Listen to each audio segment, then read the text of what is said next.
Welcome to Harry Potter and the Anxious Millennials, a show where we delve week by week into each chapter of the Harry Potter series. Hello, gals, ghouls, and gays. It doesn't feel right when I say it. It doesn't feel right when I say it. It sounds right when Adam says it. Hey, girl. Hey, girl. Hey. Hey, girl. Hey. Hey, girl. Hey. Hi. How are you? Hello. Welcome back after a very long break. And deserved. Yes, and deserved. Well-deserved. Yes, well-deserved break. I enjoyed our time off, but I am eager to get into this book. I feel like the fact that we took a break right before book 4, like after book 3 and before book 4 was correct. Like now shit's about to get going. And we're going to get into it. We have to. Let's do it. This week we read chapter 1 of The Goblet of Fire called The Riddle House. Adam, what happens in this chapter? I actually did not prepare for you to ask me this. Okay. In this chapter, improvise on the spot. We fully devolve from Harry's story, and we have a one-off, like, prologue chapter of the beginning of Voldemort's rise to power again. I can never decide if I like this. That's the thematic thing of the chapter. Great. What actually happens is just a really long conversation. I can never decide if I like this or if I don't like it. I never know. This chapter?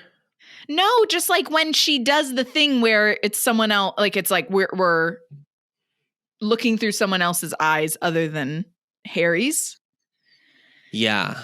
I just never can make up my mind because I'm like, well, it's kind of cool to get a different perspective. But then at the same time, I don't know. Like, it's so different. Like, this is just such a completely different place to begin. It's literally my first note that I was like, she hasn't done this since chapter 1 of book 1.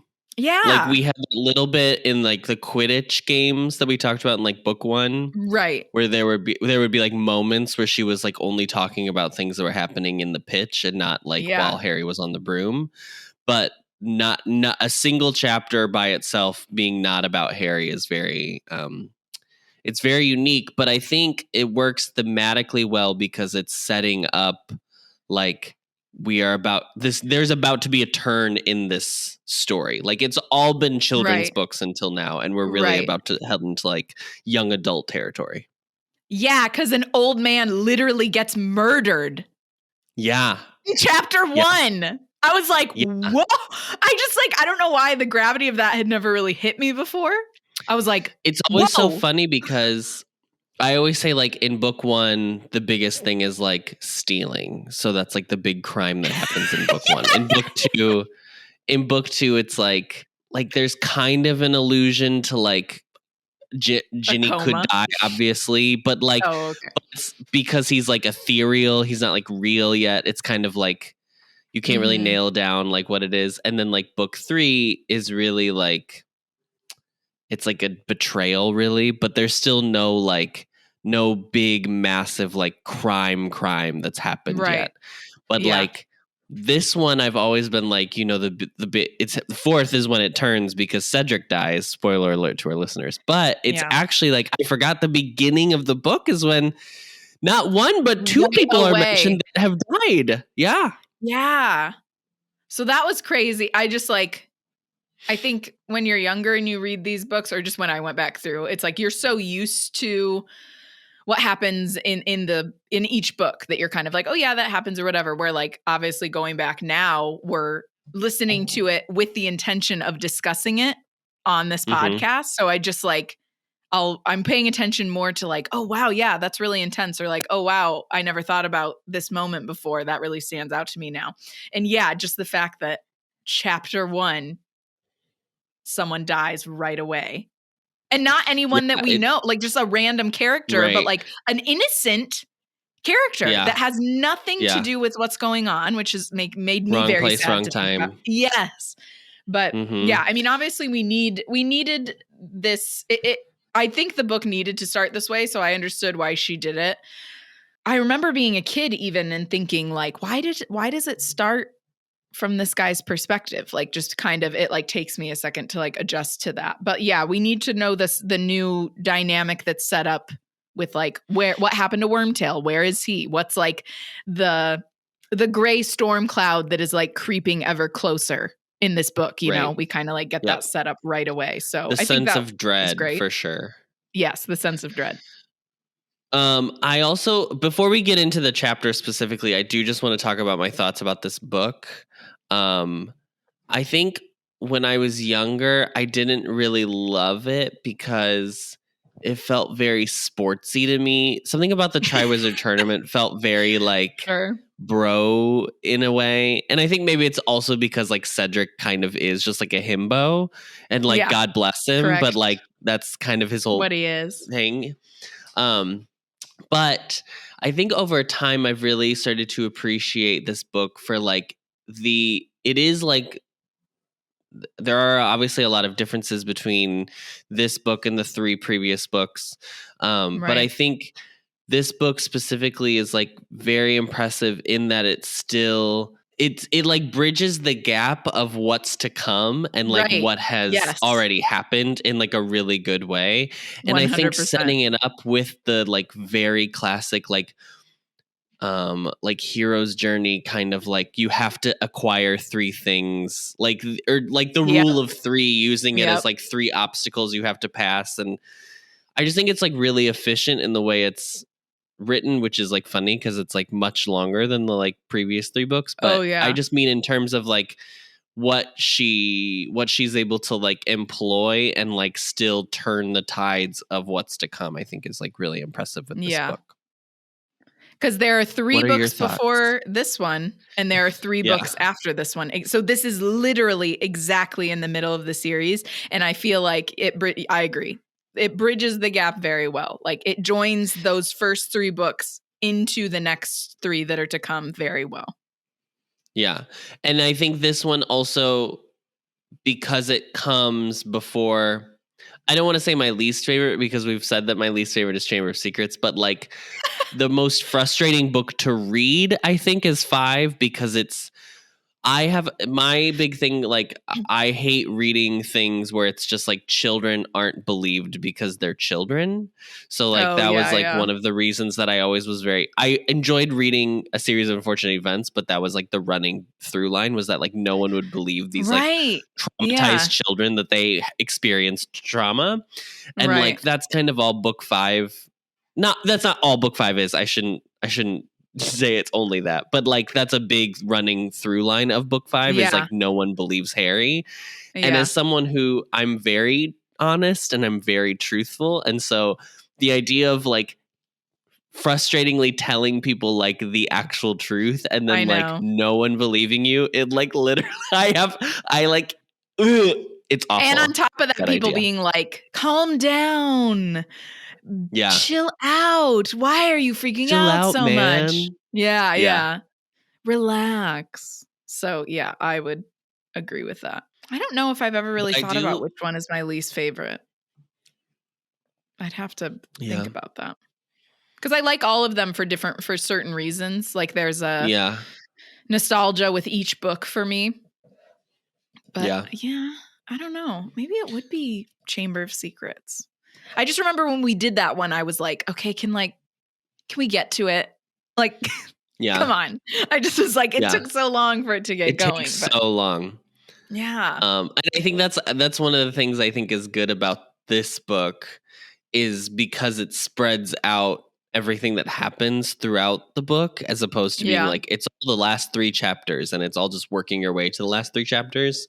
Yeah. Where like you get like kind of like mini bosses on the way, which is like fun and like a nice, like you get hills and valleys in this book. Yeah.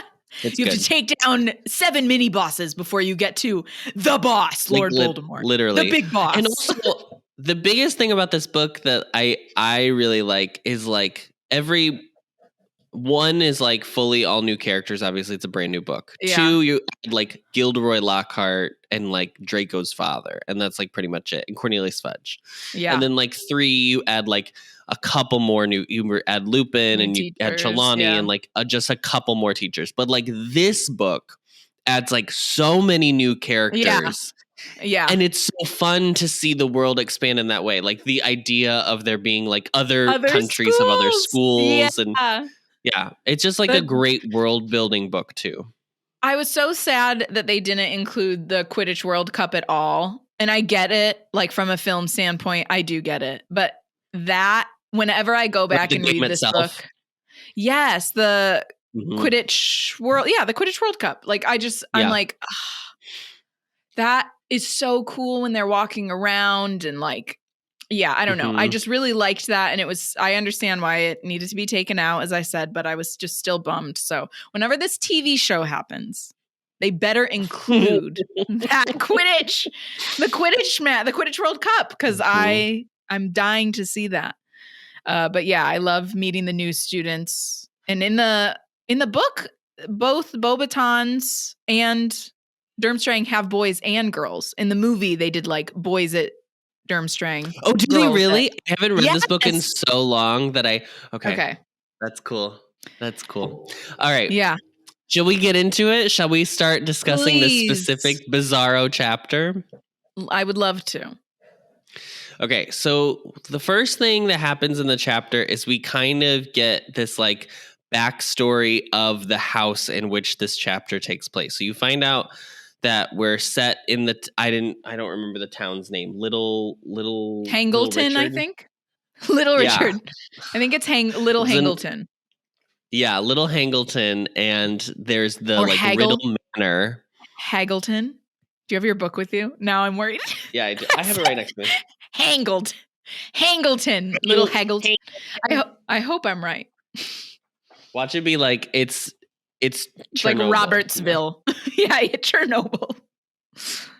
The Little Hangletons. Oh, it's Little Hangleton, and the people are Little Hangletons. Little Hangletons. Okay.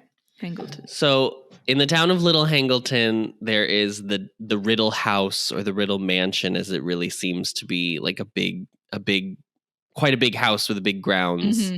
Mm-hmm. And you find out the story that 50 years ago, the 3 Riddles who lived in the house were all found dead in their living room, and it was all pinned on Frank Bryce, the gardener. And but when they basically did the autopsies, they figured out that there was no foul play at all. It was just like they just like died of natural causes. Yeah. And so then they let him go. They let him go, and then he bizarrely was like, "Well, I'll just continue to work here forever," which is like, bro, you gotta go. You gotta go somewhere else, buddy. That's bad juju. I also just felt so bad that they were like, he came back from the war and didn't like crowds, and I was like, yeah, bitch, she has PTSD. Come on. Yes. Yeah. Don't leave him alone. Yeah, especially when you're like, oh, this book is set in 1994, I think. Yeah. Yeah. When did it come out though? After 2000, because I think we were in 3rd grade. Yeah. Yeah, it came out in. I'm not going to look it up. It came out. I know this was the first book that I had to wait to buy. Yes, right, exactly. Because I remember reading this chapter, like when I first. The night I got it, I read the chapter and I was so confused because I was like, yes, that's what I'm saying. What's happening? Yeah, that's what happened to me too. Like I remember as a kid being like, wait, hold on, what? I think I even double checked. I was like, wait, this is the right, I'm reading the right book, right? So I just was it's so different. It's very it's like a definite jarring turn from everything that's come before, basically. Yeah. But if this book is set in 1994, then obviously 50 years ago would be World War II. So that's the war that he was a veteran of. Right. But yeah, so he basically lives at the house in his little gardener hut on the property for the rest of his life, and works for the random people who keep buying the house one after the other, and nobody stays very long. And I literally was like, who is buying this house after like 3 people were found dead of unknown causes? And so like, I'm not buying the house. Also, people don't stay long, but it's like, why did you go there in the first place? If like, I mean, maybe there are people moving from out of town, so they don't know the legend or whatever, but like, Right. I'm just saying, I have never purchased a house before. You know for a fact, when I purchase a house for the first time, I'm going to be like, has anyone died here? Has anyone been murdered here? I want to have a psychic come and like feel out the house.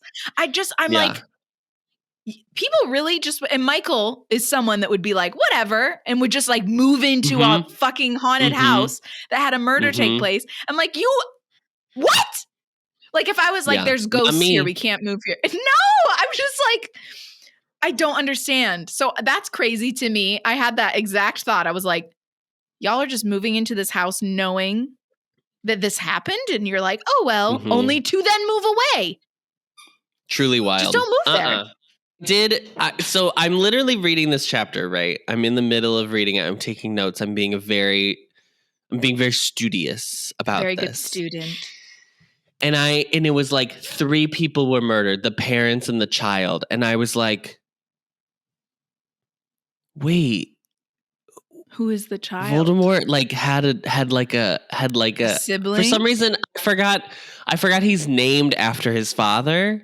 So when they said the son's name was Tom, I was like, did he have a body double stand in for himself? And he like pretended to kill himself. And then it got like a little bit later when they were like, there was a pale boy who was like seen on the grounds that day. And I was like, oh, right. It was his dad and his grandparents. Yes. Now I remember the story. It's fine. Well, it is kind of weird though, because we don't often. No, we are thinking about this because we know what happens in the next books. But at this point, we don't know anything about Voldemort's family history. We do know that he's named Tom Marvolo Riddle. After his dad. And his name is Tom after his dad. But that's it. We don't know that his mom is connected with Slytherin. We don't know. So I feel like that's a valid that we don't know for sure. Yeah. I feel like that a lot of people would have that reaction of like, wait. And when we say we don't know that, I mean, literally, I had forgotten that until you said it just now in this moment. So. I think of that when I read that chapter, that I'm like, oh yeah, it's like his parents. And like at this point, his mom had already died. So like this was the moment that he probably went and found the Gaunts like a week before this.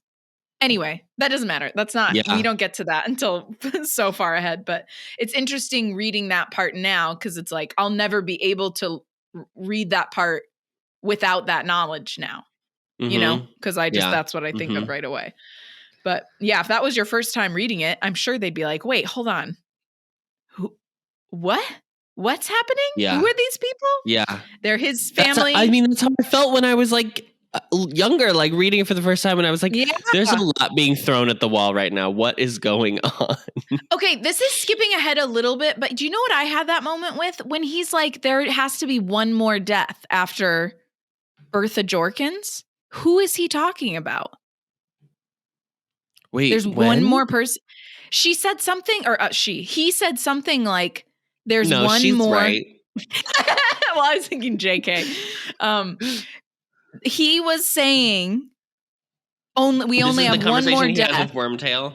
Yeah, he's like, I have one more death, basically, like, and because Wormtail's like, oh, I don't want to do it, and he's like, we just need to kill this one more person, and then like Harry Potter will be mine. I'm like, who are they talking about? But isn't Barty it Crouch? Doesn't it end up being Cedric? Or no? Yeah. Yes, but how do they? They're not thinking Cedric's going to be there. They're thinking that Harry's going to get to, like, Cedric was just an accident, like a similar wrong place, wrong time person. What is needed this is so in the weeds. What is needed in the potioning? And it's like the bone of the father, the blood of they prick Harry's thing. They don't take anything from Cedric, right? He just like dies off in the corner. Right. Hand of the servant. Yeah. Right? Maybe they just mean. I don't know. He just means Barty then. Listeners, please tell me who he's referring to, because I don't know. I really don't. I'm like, I have no idea who this is. Who is he talking about? I'm gonna look at it real quick. Hold on. Barty Crouch.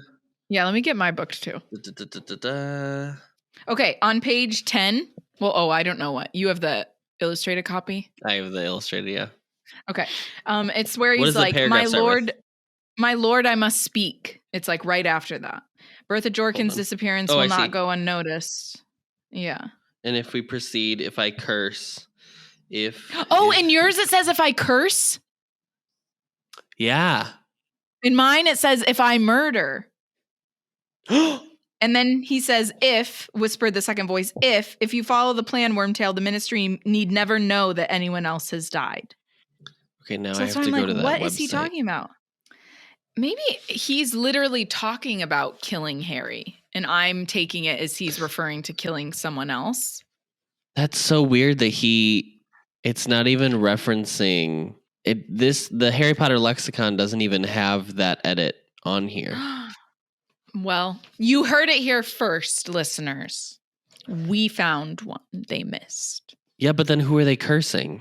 I don't know. That's what I'm saying. I'm like confused. I don't know who they're talking about. The only person I can think of is Barty Crouch. Is that Barty Crouch Sr.? But I thought they only ended up killing him until late. Like they don't kill him until later. So that was confusing to me. Someone tell me.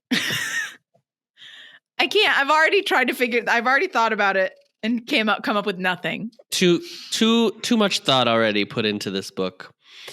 Someone tell me who you think it is, please. Yes. Let me know. So to get back to the chapter, so basically they tell the story. You like find out the whole story of like the Riddle House, and now it's like the middle of the night. Frank Bryce is 77. He gets up because his leg is bothering him, so he is gonna like heat up some water to put it in his water bottle. Poor And man. This is so I know sad. this lonely man. And so he goes down to his kitchen and he notices that the house is like has like a light flickering, so he assumes like kids have broken in and have like started a fire. But he says that, which I was like, this is crazy. It says that Frank had no telephone. And then it goes on to say like he distrusted the police anyway, but I was like, it is 1994. Give this man a phone. First off, Frank, a cab. So you not wrong. But why do you not have a phone? Did it say like they had tapped his phone or something? Is that why? No, it just said he didn't have a telephone. This is truly 94, bonkers. as we said. Yeah. Who didn't have a phone in 94? We all had landlines in 94. Everybody had a landline. Too. Do you remember I had my own landline that you would call me on? Yes.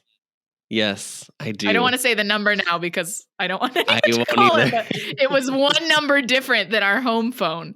And so I just had my friends call me on that phone line. Wild. So he goes up to the house. He decides that he's going to investigate and get these punk ass kids out of the Riddle House. So he hobbles up there. He lets himself in. There's like this beautiful kind of sentence she actually wrote where it was like something about how the layer of dust like on the floor kind of like helped soften the noise he was making. And I was like, wow, what a really beautiful descriptor. Yeah. That was a nice moment. So anyway, he basically enters this hallway and in a room that has the fire going in the fireplace. He discovers Wormtail and Lord Voldemort. And now it's just him listening to a conversation, which is like always a good time. Listening with all his might. Frozen to the spot listening. I was like, okay, girl, we get it. We get it. If he had hearing aids, he would turn them up. We know he doesn't have hearing aids because he doesn't even have a telephone. So there's no way this man has hearing aids. So this poor man. During the course of this conversation, you basically find out that Lord Voldemort has some sort of corporeal form. Are we going to talk about this now or later? What is going on here? We'll save what it actually looks like for later. But it is, I do like the way it's written is that there's like, It's the thing of like when you write a monster or when you put a monster in a movie and you don't show the monster, you just keep alluding to it. It's behind a door. Right. And so your brain as the reader or the audience member is like makes it even worse than what it could be. Yeah. So I do think that's really cool because I remember now I just think of like Ari won't get this reference, but like there's an episode of SpongeBob where he sells chocolate door to door. And there's a woman who comes out. I'm going to send you a picture of her. There's a woman who comes out and she's literally just like a spine in a wheelchair. I probably have seen that on a meme. Yes. And she says, chocolate. It's very funny. Wait, I'm sending it in this chat. What's all that yelling? You just can't wait for me to die, can you? They're selling chocolate. Chocolate? Yeah. What are they selling? Chocolate. What? Chocolate. I can't hear you. They're selling chocolate. They're selling chocolate? Yeah. Chocolate. I remember when they first invented chocolate. Sweet, sweet chocolate. I always hated it. Oh, very accurate. That's what I imagine Voldemort looks like right now. But as a kid, I was like, he's got to be the most hideous, monstrous shell of a thing. I couldn't even imagine what it was. He became this form by drinking snake milk. Okay, okay, we have to get into this. They talk about multiple times that he has to like. It has to be. He was a spirit before. Yes. But now he's something solid. I am so confused. How do you, I guess my question is like, I am not a reptologist, so I don't know anything about snakes. You aren't. But you? I thought you were fascinated by it. Love them. Love snakes, lizards. Yeah. Love them all. But I don't know. What does milking a snake mean? What does that mean? I'm looking this up. I was about to say, I want to look up a video, but then at the same time, I don't know what I'm going to find. Oh, milking snakes for their venom. Oh, okay. Well, that's very different. I was literally, okay, yeah, wow. So you literally job in America. Yes, I'm looking at that right now. Yeah. Oh my God.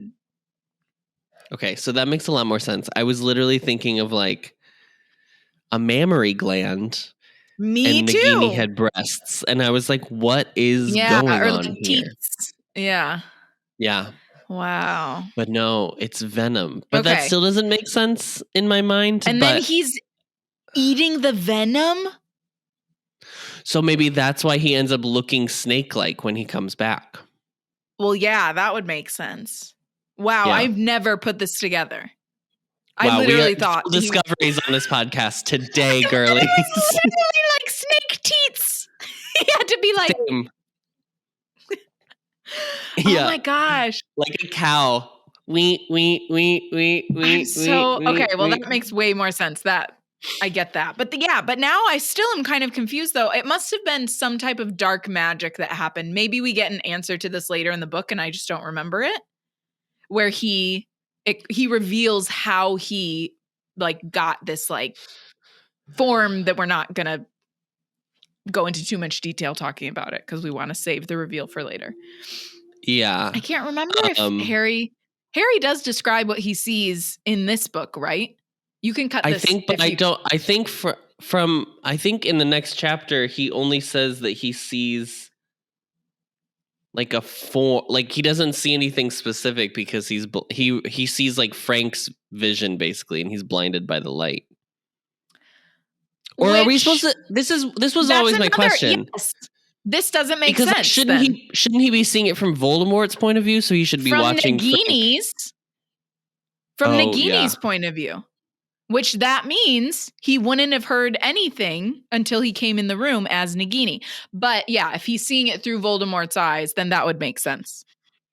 But maybe we haven't. so maybe he has to drink the venom because Nagini has part of his soul. So maybe through her venom, he's like, Okay, that's how it's regaining a restoring form. him. Yeah, That would make sense. Okay, I mean, I it buy wouldn't that. because I buy none of that this is theory. real, but I buy it. No, but I buy that. Yeah. Spoiler alert, Okay. Horcruxes. Okay, great. I get. Okay, that makes more sense.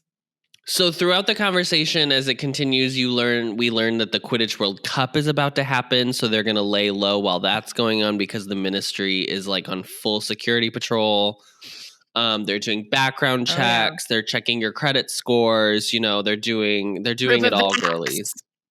Proof of vax. Show me your Pfizer. Show me your Moderna. We're in the UK. Show me your AstraZeneca. Okay. I need your license right next to it. Have it ready to go. Yeah. Social security number. So that's why they're laying low during this time. And then they talk about Bertha Jorkins, correct? Yes. Mm-hmm. And You're this is where I was sure like, you're picking the right name. Here she is. Bertha Jorkins, the icon, the legend, probably the most named random character on this podcast that has not come into the series yet. Literally, this is the first, and you don't ever really see her. This is it. Yeah, this is the allusion to Bertha. This is literally like the most she gets talked about. I think we see her at the end, right? In book 7, technically. She's one of the ghosts that comes out. Do you know what I'm talking about? No. That's at the end of this book. That's it. That's in this book. Really? Adam, do you not remember this series? I've never seen it. Yeah. I'm sorry. What is Harry Potter? That's right. Because then that's how he like gets away. They like distract Voldemort. I remember now. Okay. But yeah, she does come out then, and then I think there's like a flashback of her, a memory of her.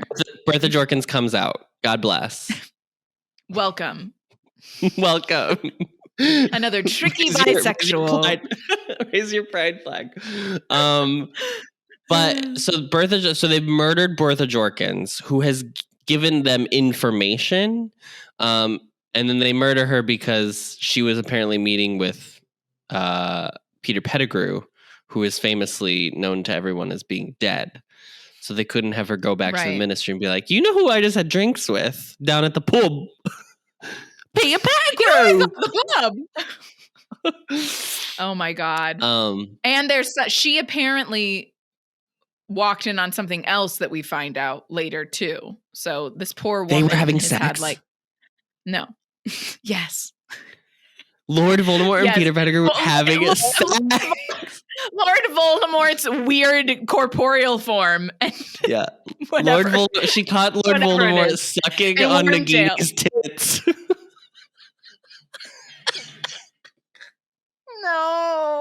No, don't do it. We're back, baby. Book 4. Hello. Book 4. We're moving into a more mature part of the series, so you know. But who's the other one I get her confused with? Bathilda Bagshot, who wrote A History of Magic. And she is not, we don't really, get to know about her until the last book. Yeah, until the last book. We get to know her in the last book. Because they have to find out. It doesn't matter. I'll read the book. That's when she, like, that's when she comes. Is there. Hot. Yeah. Hot, very hot. Hot, very hot. Where were we? Bertha Jorkins. So Bertha Jorkins. Hell if I know. She died. Bertha Jorkins passed. God rest her soul. She died. She was murdered. And then we don't know much in this chapter, obviously, but we know that there's a plan to get to Harry in some capacity, that he needs Harry for a specific purpose of which we do not yet know. Right. But he says that he's waited 13 years. He can wait a few months more. So he's fine with waiting for a little bit longer to get to Harry. But there was a question I had, and maybe you can answer it. In the text, Voldemort alludes to what does he call it? A faithful servant. And at first I was like, oh, he must be meaning Barty Crouch Jr. But then he says he's in Hogwarts. So then is he talking about Snape?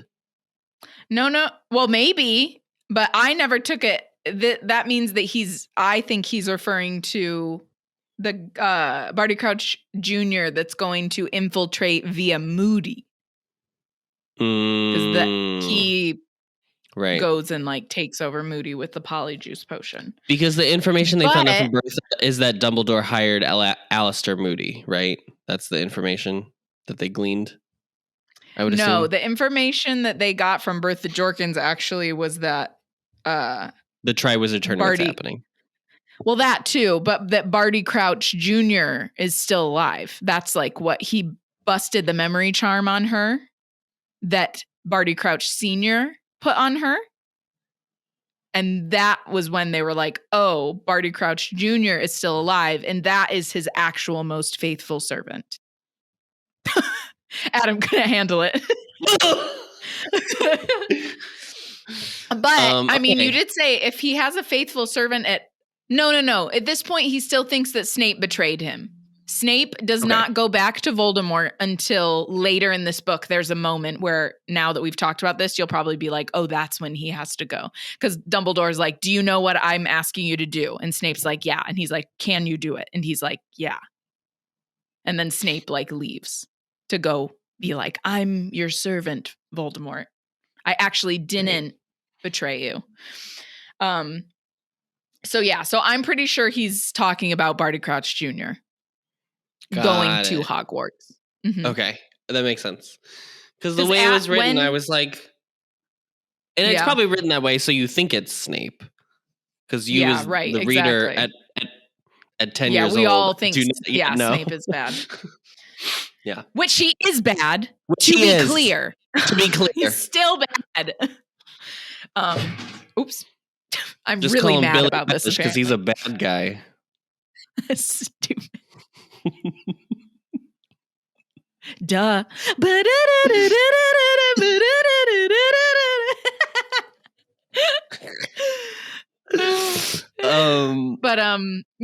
You're probably right. We are supposed to think it's Snape, I'm guessing. Okay. It's just the continuous red herring of Snape being the servant. And then over and over again being like, no, he's not. No, he's not. Yeah. Actually, it was someone else. But every time you find out that Snape. he's not his servant. It's worse. He's an incel. That's that's worse. It's even worse than you can imagine. Exactly. Oh my God. Terrible. Okay, so that's like basically without. I mean, I could go through the rest of it, but it's basically like an argument between Wormtail and Lord Voldemort as to like how it all should happen and blah, blah, blah, blah, blah. And then Wormtail is obviously losing his nerve and Voldemort is like, he's a little cowardy fuck. Yeah. Yeah. Which like, he's a cuck. Which like, what else is new? I don't know. I'm just like, it's just like not, I mean, okay, we're supposed to look at Peter Pettigrew is the person that just like tries to hide behind like the biggest bully, basically. Yeah. Like just someone, he just tries to like rub elbows with the person that can protect him the most. So that's why he went to Voldemort to find Voldemort again, basically. Yeah. But he's having second thoughts because Voldemort can't, like he's taking care of Voldemort, basically. My thing is, like, if I was Peter Pettigrew, who doesn't seem to be acting in a way of, like, I know in the last book it's alluded to the fact that, like, he just wanted to be around powerful people. But, like, obviously Voldemort has no power right now. So it seems off that if that's what if that's his thing, that why would he go to... If I had the ability to turn into a rat, girl, I'd be hopping on a plane... Why doesn't he just go and like start a new life in like America, Canada? That's what I'm saying. Anything. Not that he should. He's a piece of shit. However, we're not like on his side. But yeah, it's the whole thing of like, why didn't he run away? He goes to Albania to fight Voldemort, but we were like, why doesn't he go anywhere else? Literally That's where he's anywhere going to else. go? Why don't you go to Albania and just live there and not connect with Voldemort? You could also just Voldemort do did that. say he doesn't have brains, which I was like, Well, Peter Pettigrew, he's right. But I'm just like, yeah. you are literally trying to save this weird, whatever little ragdoll Voldemort version. Like, I'm just like, and then he's literally insulting you. And you're just like, okay, here's the milk. Or here's the venom I got you. Voldy. Yeah, like a little Voldemort Raggedy Ann doll. Yes, exactly. Gross. Raggedy Voldy. So then Frank is like, I should go to the police. I got to get somebody on this. Harry Potter, This is a murderer. This kid named Harry Potter is gonna be murdered probably. This man is murdered. He'll do it again. And so he like goes to go, and then he realizes that Lord Voldemort has now started like hissing and spitting like he's having a seizure.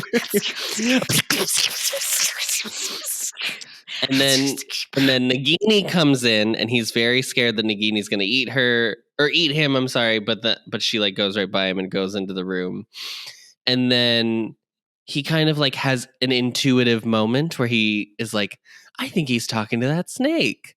I think this little bitch is talking to a snake. Wait a minute. Call me crazy here, but it sounds like. Are you two a little tete-a-tete?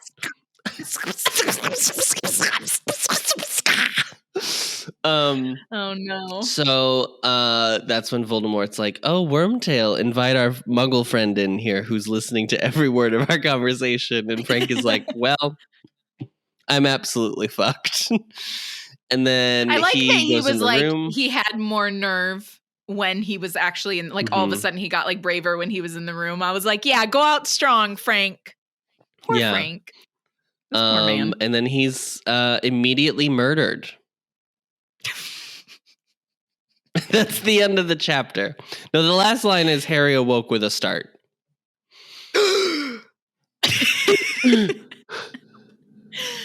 Okay, I'm really interested to get into this next chapter then to see where he was seeing this from, what perspective he was seeing. Yeah.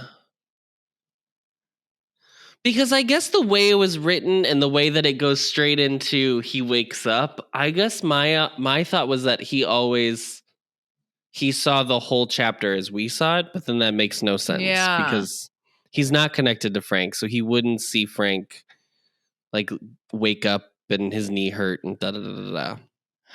Right. But then you also it must fully just be us, like the audience's perspective in that moment. But then what does he know? He just knows that he died, or does he have any information? There's no way he has information. He couldn't have heard the Bertha Jorkins thing. They talk about it in the next chapter, so that'll probably be like the first thing we end up discussing. Oh my god, I have to wait a whole week.